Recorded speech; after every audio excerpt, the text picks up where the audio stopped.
Comment pourrais-je me détacher de ce que je n'ai pas encore vécu?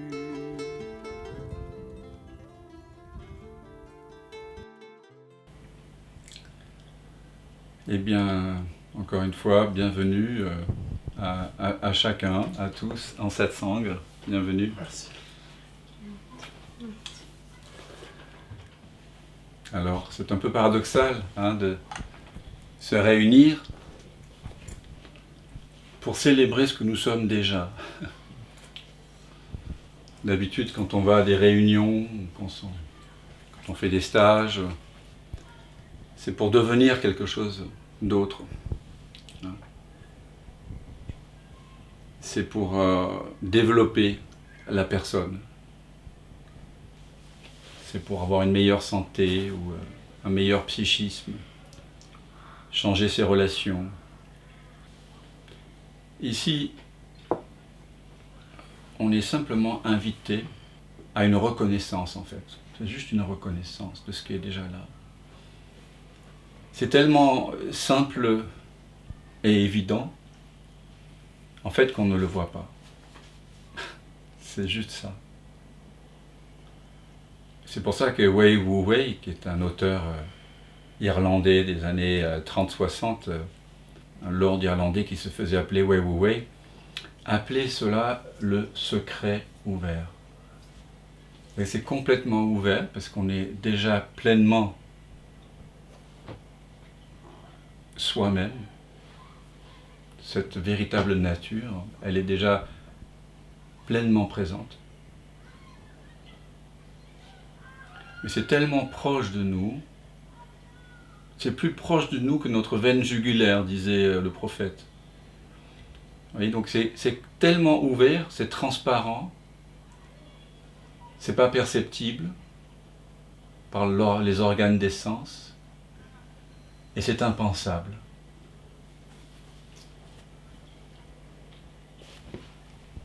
Et pourtant, c'est tout ce qu'il y a. Et nous passons à côté. En tout cas, sans doute que si nous sommes réunis aujourd'hui ensemble, c'est que nous avons pris conscience qu'une bonne partie de notre vie, nous sommes passés à côté de l'essentiel. Alors je vais vous inviter à une petite méditation qui n'en est pas une en fait. Parce que vous avez sans doute tous pratiqué une méditation, vous avez peut-être fait des pratiques de concentration sur des objets, ou sur le souffle, ou sur des pensées, ou sur le corps. Mais ici, ce qu'on nomme méditation, finalement, c'est simplement être. C'est pas quelque chose que l'on fait, c'est ce que l'on est. Et donc, quand je parle de pratique ici, en fait, c'est une non-pratique à laquelle je vous invite.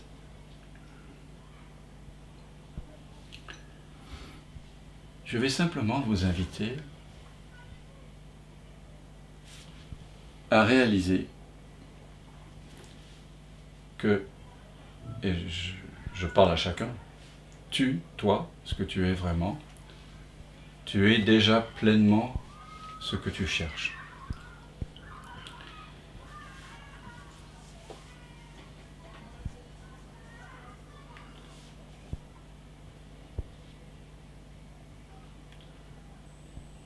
Je vais vous inviter à simplement être à l'écoute. Il n'y a pas d'instruction dans cette méditation, parce qu'il n'y a pas d'état ultérieur à atteindre. Il n'y a pas quelque chose de plus que maintenant. Déjà parce que comment pourrions-nous faire pour sortir du maintenant? En fait. Les pensées nous donnent l'illusion parfois que le passé a une forme d'existence. et que le futur également a une forme d'existence. Et donc que le temps aussi semble exister. Mais si l'on regarde bien, si on est bien attentif, toute pensée récapitulative à propos du passé, ou toute pensée anticipative par rapport à un soi-disant futur, elle apparaît quand?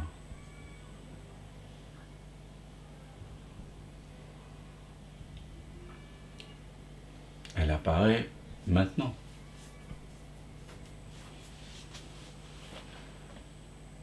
Donc toute notre vie, nous avons fait comme si la pensée avait une sorte de pouvoir magique, comme quand on est enfant, et qu'elle nous permettrait de voyager dans le temps. Mais cet apparent temps, il apparaît toujours au sein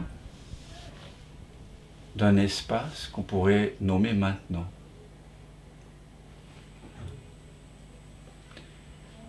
Ce maintenant n'est pas un instant T, c'est pas un moment, c'est pas un instant T qui serait pris en sandwich entre un passé et un futur. Le maintenant de maintenant, dans lequel ces mots, ces pensées, ces sensations, ces perceptions, pour chacun différentes, apparaissent et disparaissent, n'est-il pas le même maintenant que celui qui était là lorsque la réunion a commencé? Les sons perçus, les pensées perçues, les sensations senties ne sont pas les mêmes. Mais le maintenant dans lequel tout ceci apparaît, a-t-il vraiment changé? Si on est ici ensemble ce soir, c'est qu'on pressent chacun, évidemment, qu'il y a quelque chose en nous qui n'a jamais changé. Et d'ailleurs, c'est une intuition que tous les humains ont. Même ceux qui ne vont pas au satsang. Si on leur pose la question, est-ce que tu n'as pas le sentiment que tu es la même personne depuis toujours? Vous verrez que dans un instant de pause, de tranquillité, même si la personne à qui vous posez cette question est souvent agitée, elle vous dira « oui, si, quand même ». Mais ce sentiment d'être le même sera mélangé avec ce qu'on n'est pas, avec une histoire, des pensées à propos de notre identité. Ce « je suis » qui ne change jamais, ce sentiment d'être qui est toujours le même, ce « maintenant » qui est toujours le même, ils vont se mélanger comme ça avec le sentiment finalement d'être une personne, une femme, un homme, un humain, qui a un âge, qui a un travail, qui a une famille, qui a une histoire, etc. Et du coup, du fait de ce mélange, la paix, qui est inhérente à notre sentiment d'être, qui est inhérente au maintenant, qui est toujours le même, la joie, ce sentiment d'être complet, de ne manquer de rien, qui est inhérent à notre être, et l'amour, c'est-à-dire l'absence de séparation avec quoi que ce soit, ils vont être perdus, entre guillemets. Vous ne pourrez pas les éprouver. Et donc, quand on fait une petite méditation ici, c'est pour se souvenir de cet essentiel, de ce qui en nous ne change pas.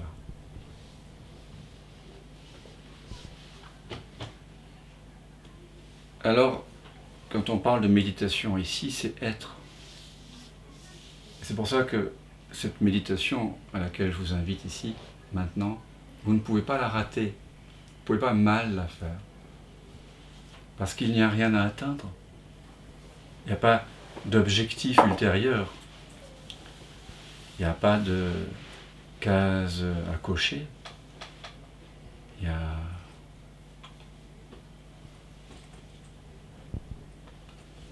n'y a rien à faire, il n'y a rien à accomplir, il n'y a pas de morale à suivre, il n'y a pas de mantra à chanter ou de choses à accomplir pour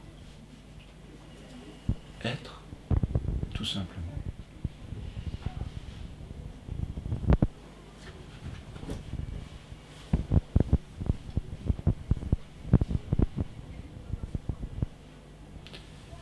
Alors je vous invite tout simplement à penser à ce à quoi vous pensez déjà.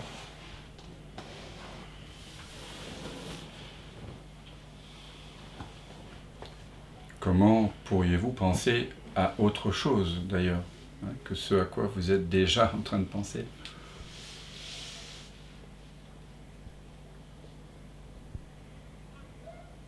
Je vous invite à sentir les sensations du corps qui sont les vôtres en cet instant. Et comment pourriez-vous sentir autre chose que ce qui est déjà là ?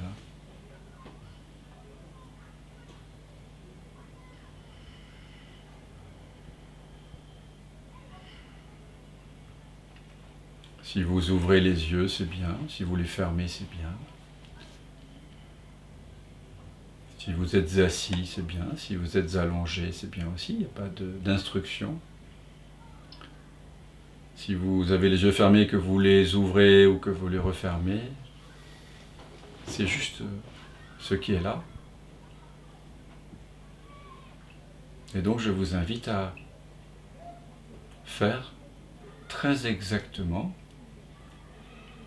ce que vous êtes déjà en train de faire.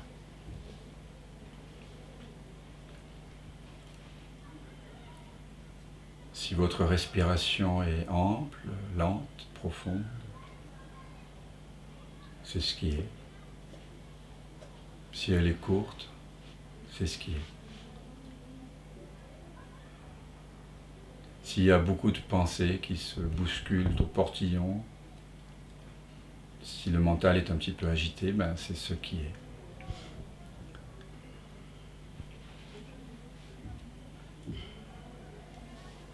Et si le mental est tranquille, comme un océan sans vagues, c'est ce qui est. Mais je ne vous invite nullement à changer quoi que ce soit dans votre expérience présente. Donc vous faites simplement l'expérience que vous êtes en train de faire.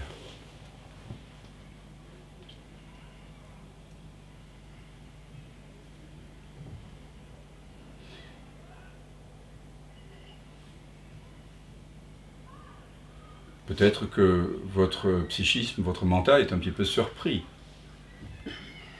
D'habitude, on me donne des instructions, j'ai quelque chose à faire, j'ai quelque chose sur quoi porter ma concentration. Il faut que je devienne quelque chose d'autre. Il faut que je fasse des efforts.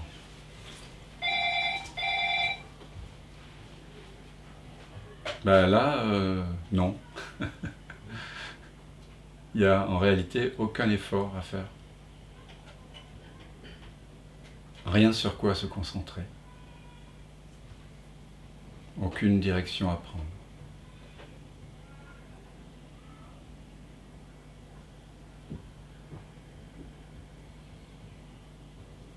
Donc vous pensez à ce à quoi vous êtes déjà en train de penser. Vous faites ce que vous êtes en train de faire. Vous sentez ce que vous êtes en train de sentir. Vous entendez les sons que vous êtes déjà en train de percevoir.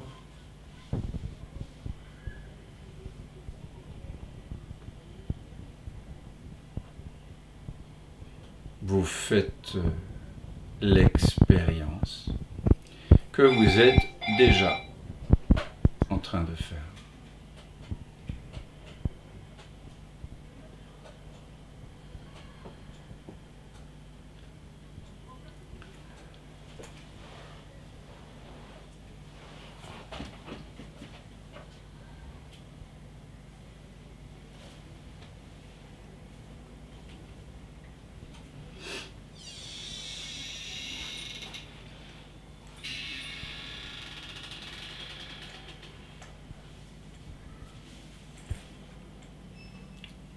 Vous voyez, la non-dualité, c'est simple. C'est pas prescriptif. On pourrait dire que c'est descriptif.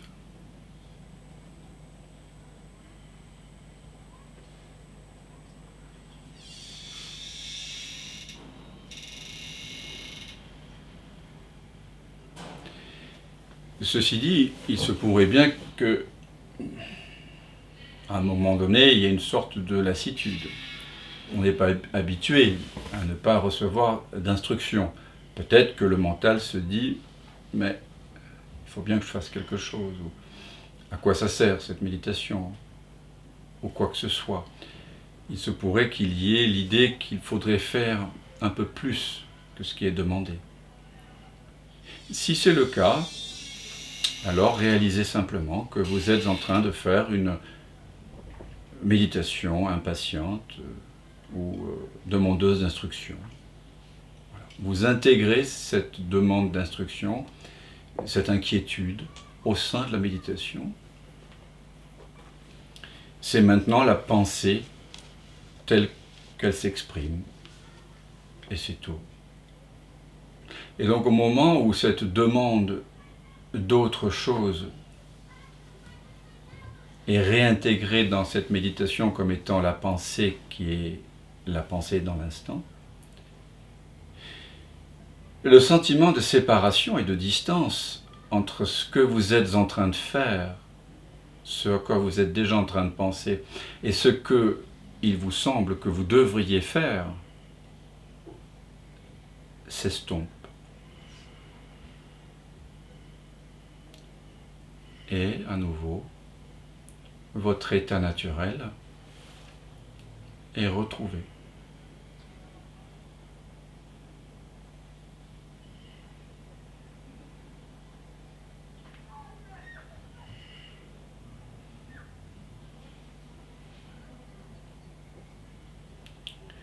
Dès qu'il y a la moindre pensée comme quoi ce serait bien d'avoir une autre expérience que celle que vous êtes déjà en train de faire, vous laissez simplement cette pensée apparaître comme la pensée de l'instant. C'est maintenant exactement ce à quoi vous êtes en train de penser. Au moment où vous réintégrez cette apparente attente comme une simple pensée,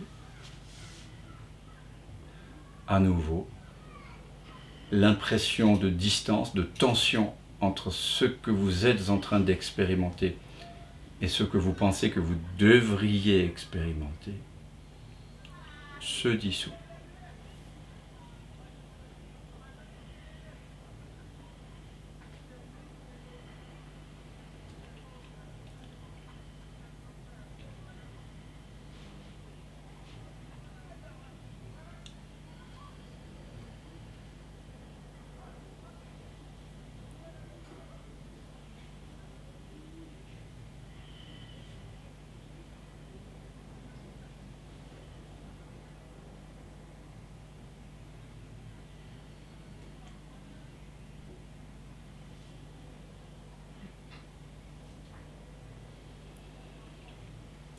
Vous pensez à ce à quoi vous êtes déjà en train de penser. Vous faites ce que vous êtes en train de faire.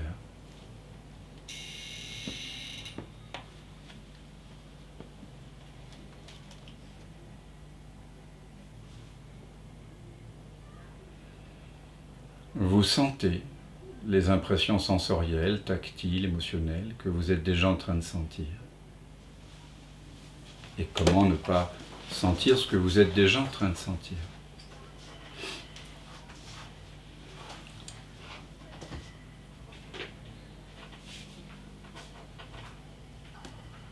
Vous faites l'expérience que vous êtes déjà en train de faire.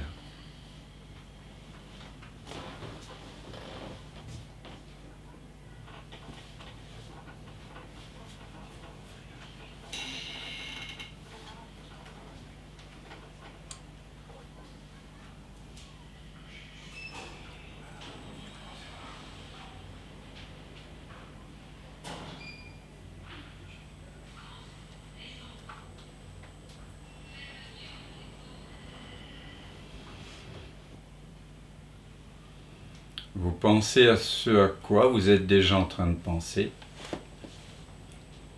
Vous percevez les sons que vous êtes déjà en train de percevoir. Vous sentez les émotions, les sentiments, les sensations du corps que vous êtes déjà en train de sentir. Vous percevez les couleurs qui sont déjà présentes si les yeux sont ouverts. Vous faites l'expérience que vous êtes déjà en train de faire.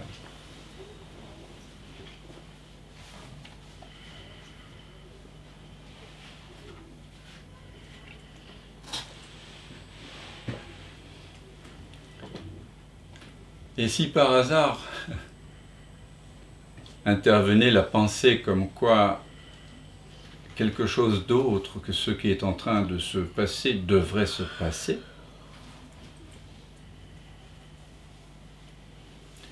alors c'est simplement la pensée que vous êtes en train de penser. Et si cette pensée est accompagnée d'une tension corporelle, d'une sorte d'attente, alors c'est simplement cette tension-là, précisément, qui est l'expérience tactile de l'instant.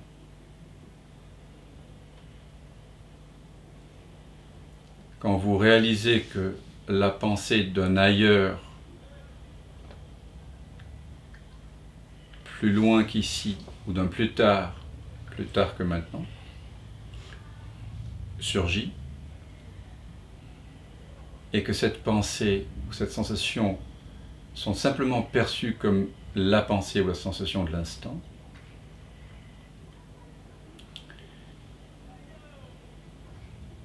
la distance imaginaire entre ce que vous êtes en train d'expérimenter et ce que vous pensez que vous devriez expérimenter se dissout à nouveau.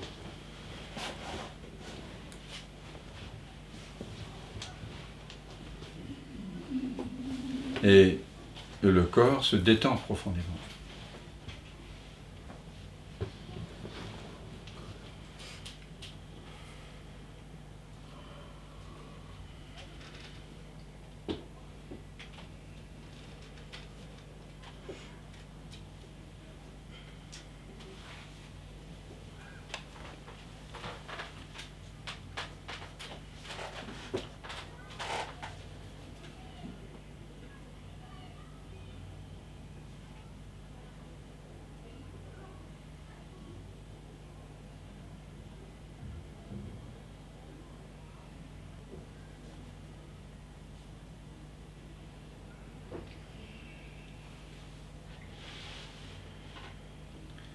C'est cette absence d'attente qui révèle en arrière-plan en chacun de nous un espace de non-savoir, où vraiment vous ne savez rien.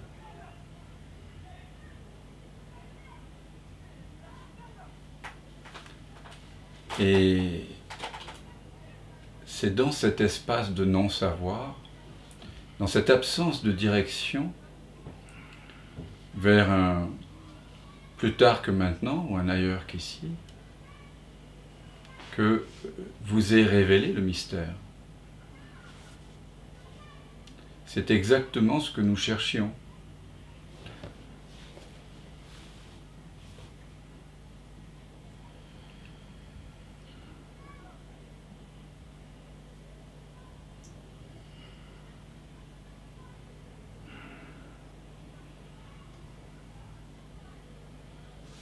Que cherchions-nous? Nous cherchions la paix.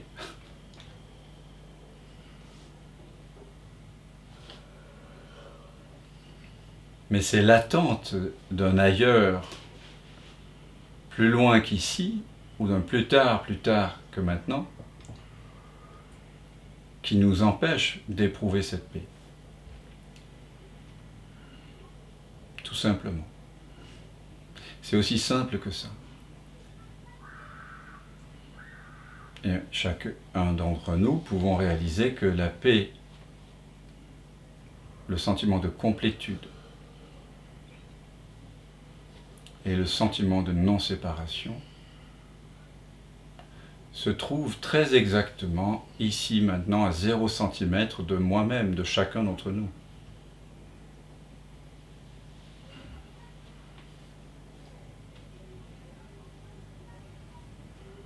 En arrêtant de me tendre vers un futur qui n'existe pas, ou un passé qui n'existe pas, se révèle, ici maintenant, très exactement ce que j'ai toujours cherché. Je suis absolument comblé en cet instant.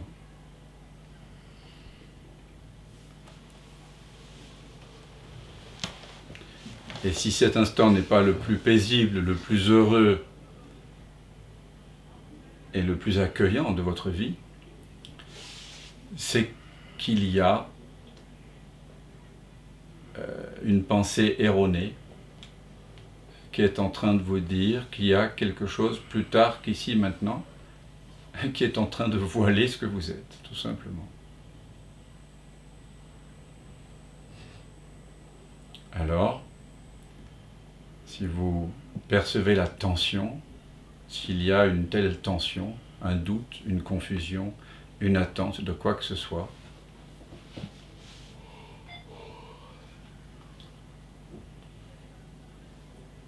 voyez que ce n'est rien d'autre qu'une pensée. Vous n'avez absolument pas besoin d'y croire, c'est-à-dire de vous fixer, de coller votre attention dessus. Cette pensée peut simplement apparaître et disparaître comme un nuage dans le ciel, comme une ondulation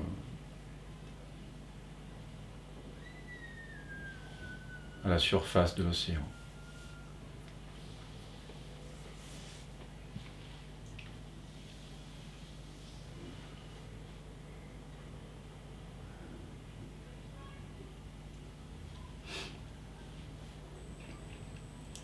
Ce qui se révèle dans cet espace sans direction, c'est un sentiment d'être, c'est un sentiment de conscience, d'être conscient. Vous ne savez peut-être pas qui vous êtes, les repères sont peut-être un petit peu disloqués, dissous. Mais vous savez que vous êtes. S'il y a vraiment une certitude absolue que vous avez, c'est que, en cet instant, je suis. Il y a de l'être. Je suis en train d'être. Chacun d'entre nous, nous pouvons réaliser en cet instant que nous sommes en train d'être. Et que cet être qui est en train d'être, et que je suis, que nous sommes,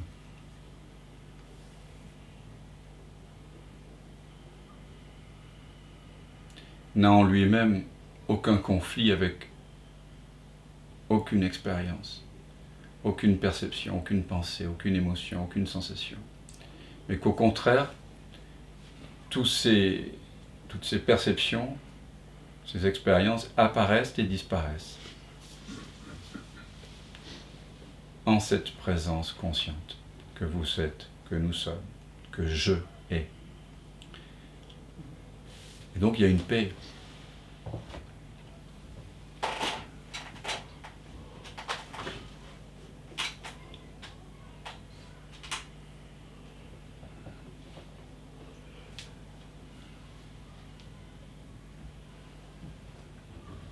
Vous pouvez aussi réaliser, en étendant votre attention dans toutes les directions de cet espace de conscience, et réaliser qu'il n'y a pas de limite.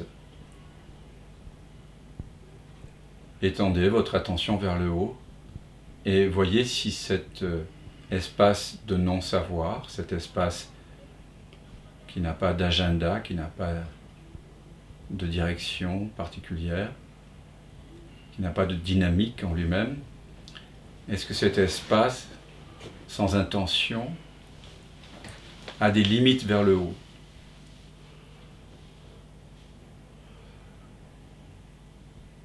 Ou vers le bas, ou vers la droite, ou vers la gauche, ou vers l'avant, ou vers l'arrière, explorer. Ce n'est pas le mental qui explore, c'est cet espace lui-même qui s'explore lui-même.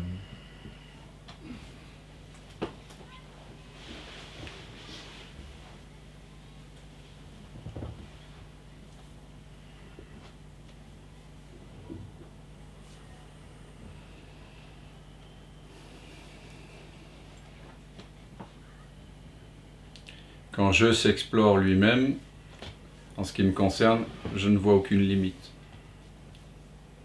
S'il y a la pensée d'une limite quelconque ou une sensation qui apparaît, c'est juste un objet qui apparaît dans la conscience, un objet transitoire. Mais la conscience elle-même que je suis, elle, ne s'éprouve pas comme ayant des limites. Donc, la première chose incroyable qu'on découvre tous là ensemble, qu'on redécouvre, c'est que ce que je est, ce que je suis, est illimité.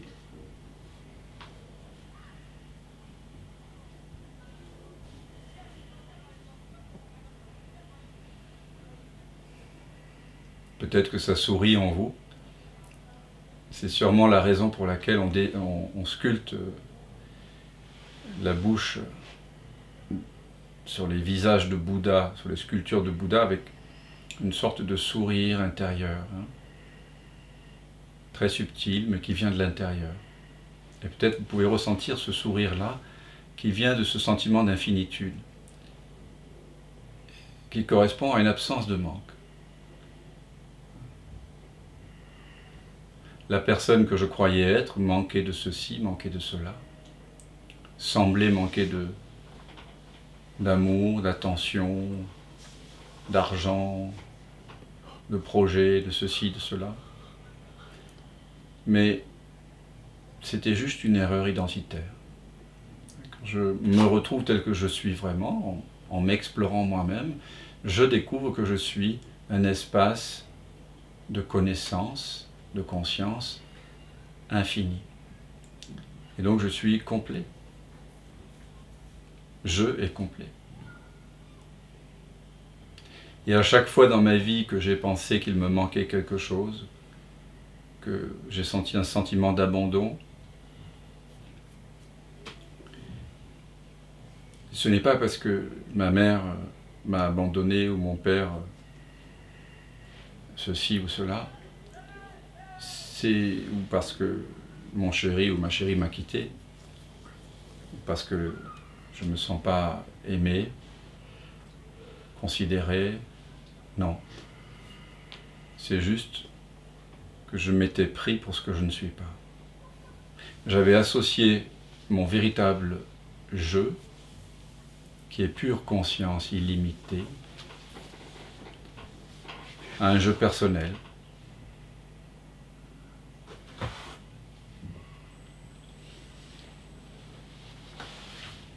Il a suffi d'une petite investigation là pour remettre complètement en question l'idée que je pouvais manquer de quoi que ce soit.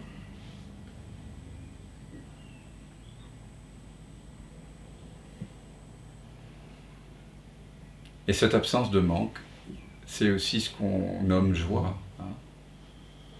C'est pour ça qu'il y a ce léger sourire sculpté sur le visage du Bouddha.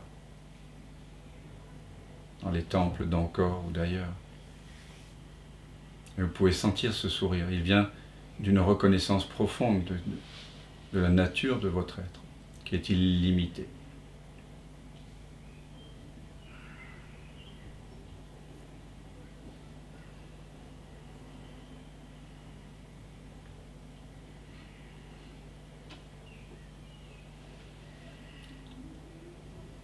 Nous pouvons aussi nous poser la question si ce jeu conscient et illimité est né. On nous a dit que nous étions nés. Donc, comme le corps sort du ventre manifestement d'une femme, et qu'on appelle ça la naissance, bien que on peut concevoir, même en termes scientifiques, que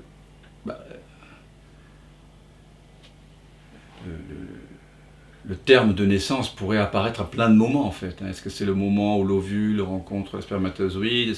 On a dit que c'était le moment où l'enfant sortait du ventre de la mère. Mais plus profondément, est-ce que moi, ce que je suis réellement, ce jeu illimité de conscience, qui laisse apparaître tous les phénomènes, tous les objets, toutes les expériences, sans en être affecté, qui est illimité. Est-ce que ce jeu naît? Est-ce qu'il a un commencement? Vous devez vraiment vous poser cette question maintenant. Cela fait partie de l'investigation du soi, de la redécouverte de qui je suis véritablement. Est-ce que je est né? Est-ce que est-ce qu'un espace infini de conscience naît? On peut en avoir l'idée. La pensée peut dire oui, il y a une naissance. Mais qui serait conscient? Qu'est-ce qui serait conscient de cette idée de naissance, sinon la conscience elle-même qui est déjà là?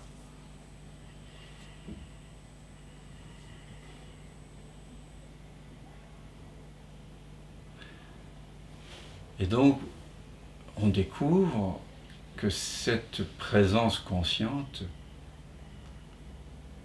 qui n'a pas de limite dans l'espace, n'en a pas non plus dans le temps, n'a en réalité pas de commencement. On ne peut pas dire que ça a commencé à tel moment. C'est toujours là. Et quelque chose qui ne naît pas, ne commence pas, n'a pas de fin non plus.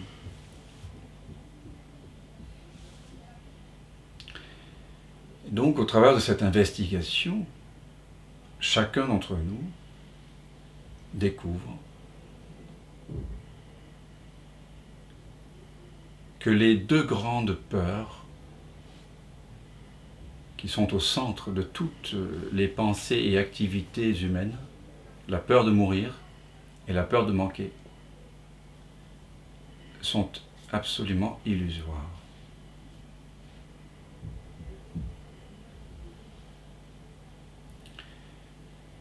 Toutes les activités de l'entité séparée,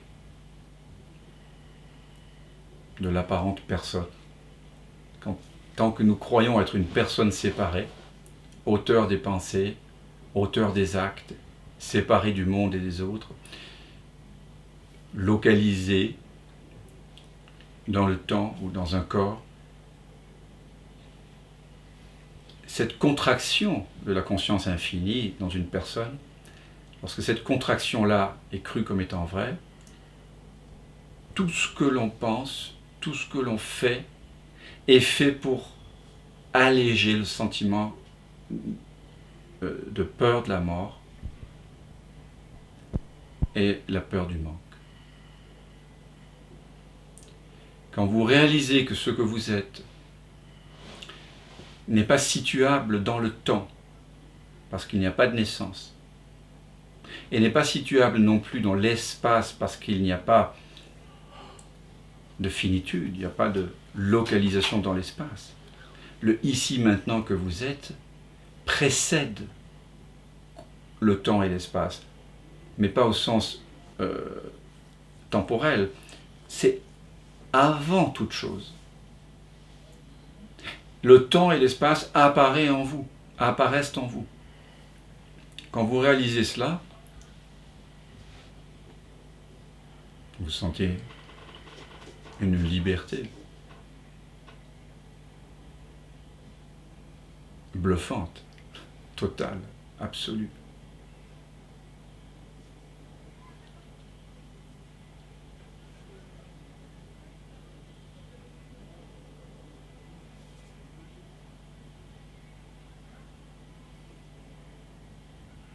Vous êtes tellement libre que vous êtes libre même de l'idée d'être libre.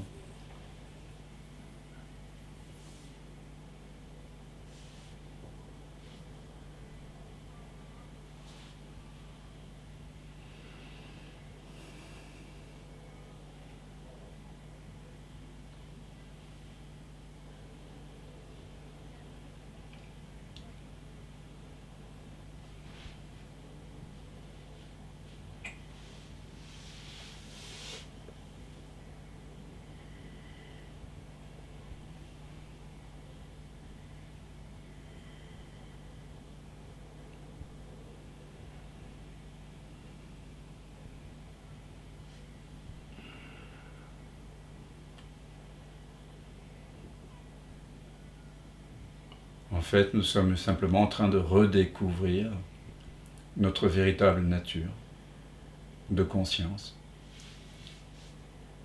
Bien sûr que c'est informulable, hein, et que tout ce que l'on pourrait dire ne serait qu'une approximation.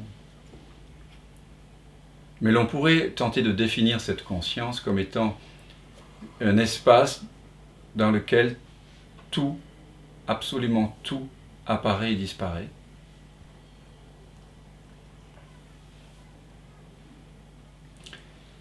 Et comme étant l'espace de connaissance par lequel tout est connu.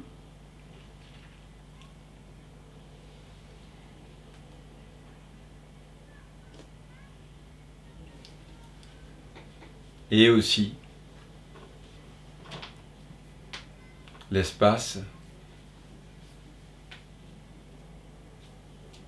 dont toute perception est faite, est fait.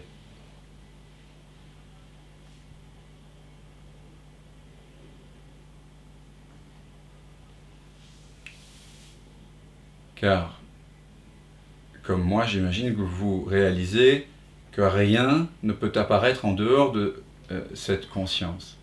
Absolument rien. Que ce soit les pensées ou les bips d'informations provenant par le truchement des 5 sens, tout apparaît au sein de la conscience qui est déjà présente. Est-ce que quelque chose pourrait réellement apparaître en dehors de la conscience? Est-ce que vous avez déjà fait une expérience dans votre vie où je suis n'était pas présent?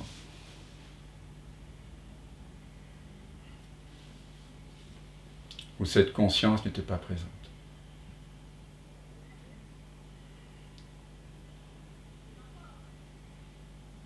Quoi que ce soit dans l'instant à quoi vous... Quelle que soit la pensée que vous pensez à l'instant, elle apparaît dans la conscience. Qu'elle soit grossière ou extrêmement subtile, cette pensée, cette hypothèse, cette élaboration conceptuelle apparaît dans la conscience qui est déjà consciente.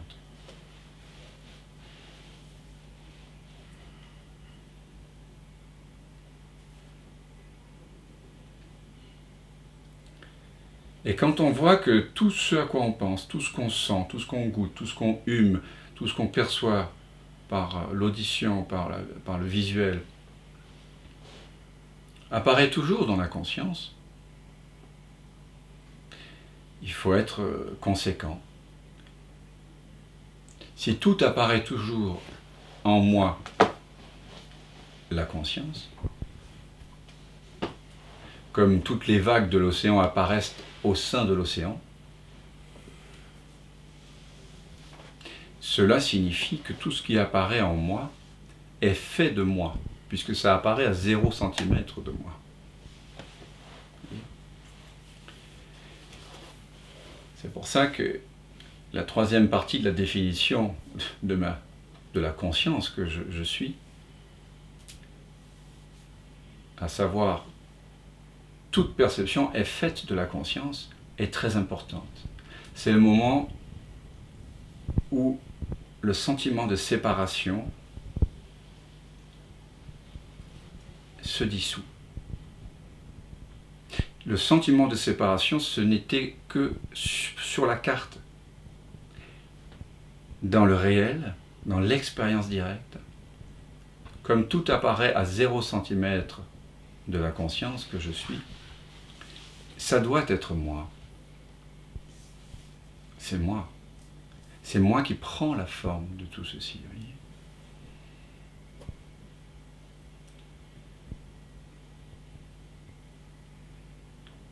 Donc non seulement cette redécouverte de ma vraie nature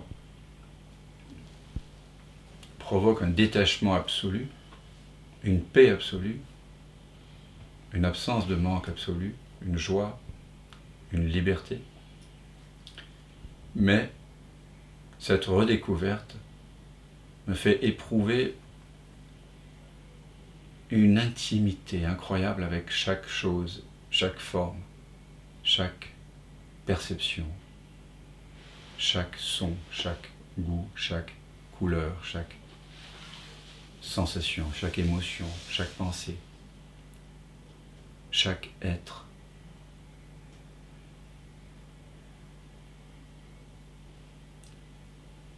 Donc l'éveil spirituel auquel nous nous rappelons ici, notre vraie nature déjà présente, cet éveil qui est déjà là, cette présence éveillée qui est déjà là, elle se réalise souvent en 2 temps.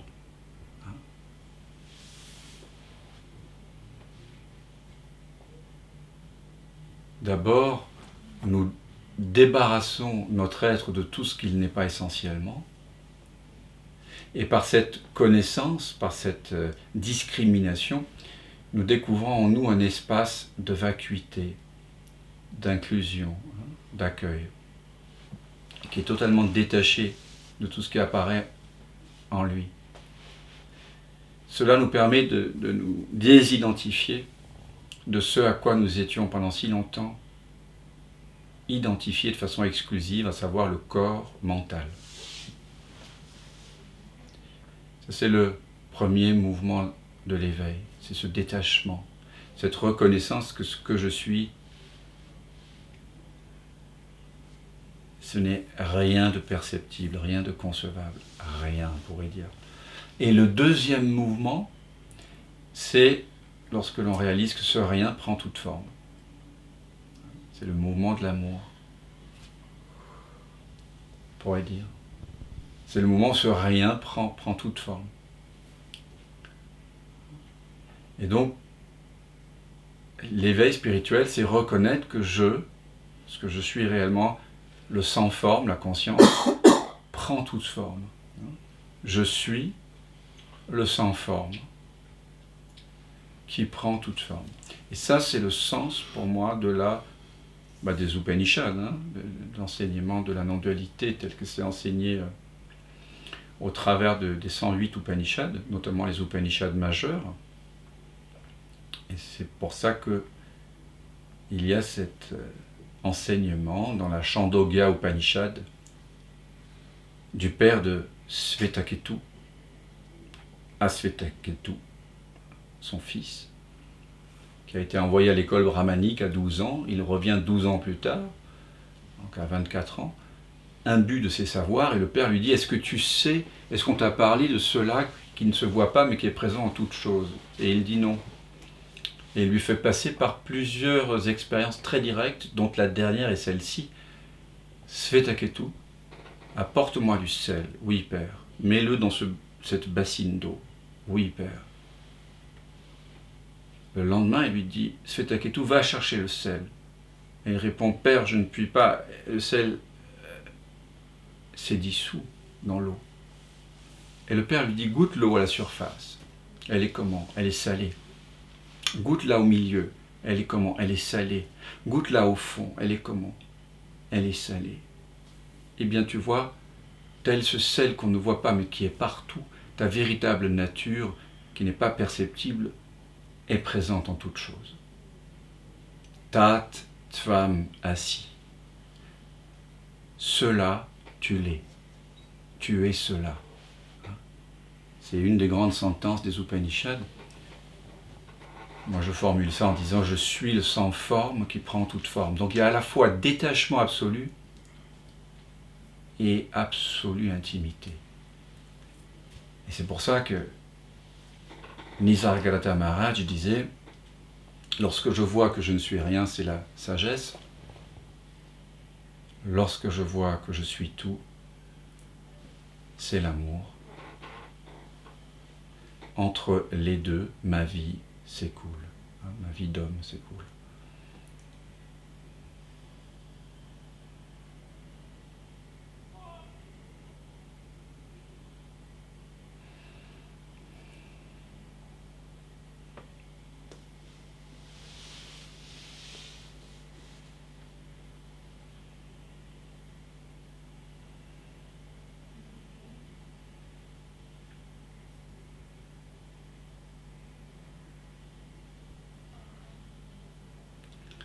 Et lorsque cette reconnaissance, qui est toute simple finalement,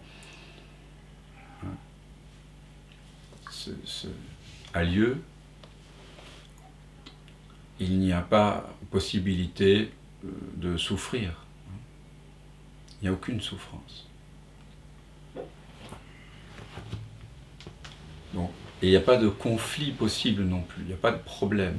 Problème signifie ce qui est situé hors de soi. Il n'y a rien qui est situé hors de la conscience. Donc il n'y a plus de conflit au sens où ce que je suis n'est pas en conflit. La conscience n'est pas en conflit. L'océan n'est pas en conflit avec les vagues. Hein. Donc avant toute chose, bien sûr, et c'est ce que nous partageons ici, c'est pour ça que j'ai tellement de joie à être avec vous. Et que nous sommes invités à reconnaître cette absence de séparation.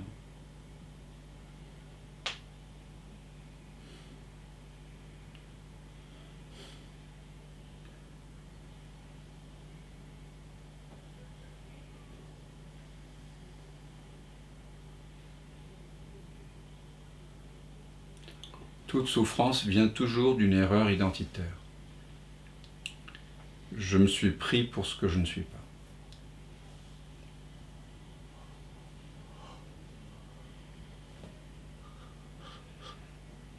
Mais à part dans les satsangs, personne n'investigue la racine de la souffrance, véritablement. Tant qu'il y a l'impression d'être un être séparé, disposant d'un libre arbitre, étant l'auteur de ses pensées et de ses actes, il y a nécessairement souffrance. Et cette souffrance vient d'une erreur identitaire. Alors ça vaut vraiment le coup, hein, je trouve, de prendre ce temps pour voir, tout simplement.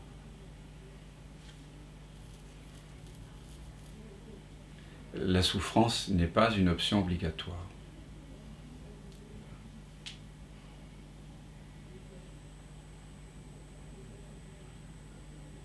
La vie est parfois difficile, mais ce n'est pas la peine de s'infliger une double peine et de souffrir, c'est-à-dire de vouloir que les choses soient différentes de ce qu'elles sont. Et ce vouloir-là, vouloir que les choses soient différentes, et ça vient en essence d'une simple erreur identitaire. Donc maintenant vous savez, c'est plus la peine de la faire. S'il y a des questions, elles sont bienvenues, et s'il y a des envies de partage, vous pouvez... Et sinon, nous pouvons simplement apprécier goûter cette parole qui est une des 4 grandes Mahavakyas des Upanishads, c'est-à-dire des grandes sentences. Tu es cela, cela tu l'es, tat tvam asi. Je suis le sans forme qui prend toute forme.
qui vient de l'absence,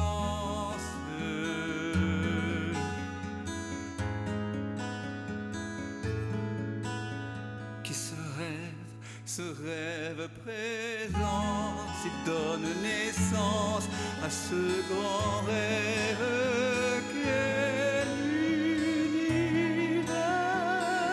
et que l'on nomme la vie. Mais la vie, c'est quoi? C'est quoi? La vie n'est que danse, évidence de l'unique présence.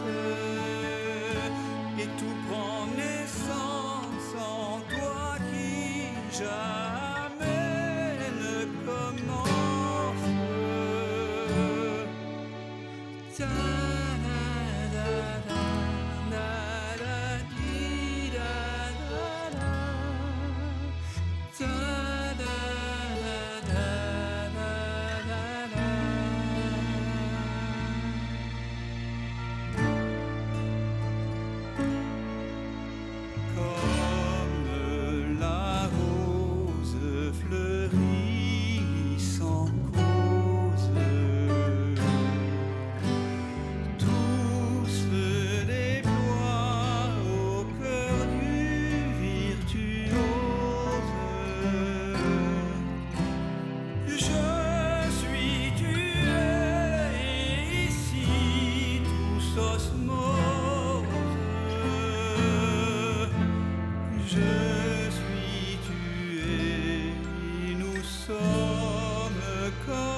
présence.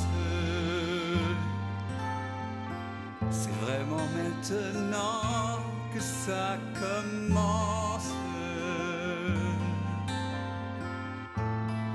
Je m'émerveille en ce silence.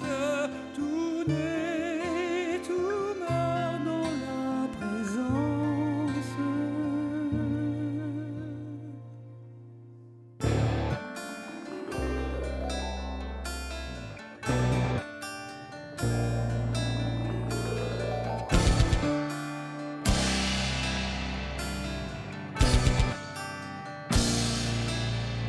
Présence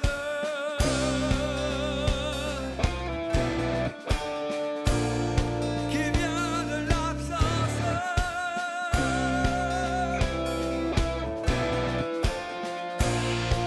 Ici commence la danse.